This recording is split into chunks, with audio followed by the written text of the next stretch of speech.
projects that growers today who are attending were involved in is the Reef Alliance program, looking at improving water quality to the Great Barrier Reef, as well as connecting cane farmers. Reef Alliance program, there's a strong emphasis on dissolved inorganic nitrogen, which scientists touched on at the pontoon, talking about nitrate levels in the water and how it ends up affecting the water quality and the corals of the Great Barrier Reef. The other project looking at the social barriers to change with cane farmers, what cultural and social areas there are that might be impeding improved practice change for those growers looking at improving water quality. The growers would like an understanding of how on earth it leaves my paddock and I'm not even near a waterway, but it ends up in the reef.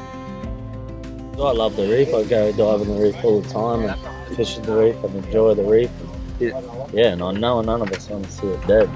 We started at 8 o'clock this morning talking to a group of cane growers, and they have a lot of questions obviously on nutrient and sediment runoff and impacts on the reefs.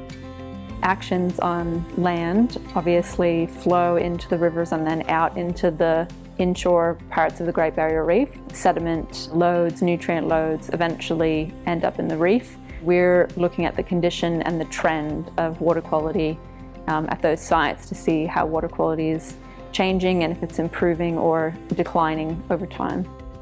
The public and growers in general are engaging more and more, getting a better understanding of the science and being more interested in making improvements that then improve things on the reef.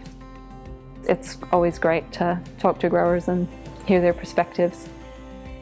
Yeah, the two scientists really explained it to me and broke it down, and I talked to them one-on-one and were able to answer my questions, the hard questions, and yeah, they were great.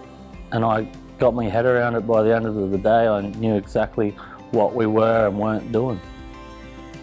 I've actually been doing this job for 30 years now, looking at water quality from the rivers flows along here. When I first started, I can remember the first year, and we had one of these cane growers meetings, and I have never felt more vulnerable in my life. It's refreshing, the attitude of the growers now. You do want to make a difference. You see that it's going to benefit your children, not only in productivity, but in the fact that they're going to be able to go to the reef and fish. The fact that you're here means that you do care about it. It's a really good sign that things are heading in the right direction. Problems that we can see that you have trying to implement new regulations is that you need the monitoring to give people motivation. That's what I'm saying, yeah, because we know we're doing the right thing, the bad thing, you know? That's it. And so... Because the time is usually the time lapse, you know? If you do something in 5 years' time, oh, we did it wrong, well, we wasted them 5 years. Wasted those 5 years, yeah, that's right. Yeah. So, you know, improving technology to measure, not necessarily on your farm, but along the rivers and in the wetlands, close to the farm. Yeah.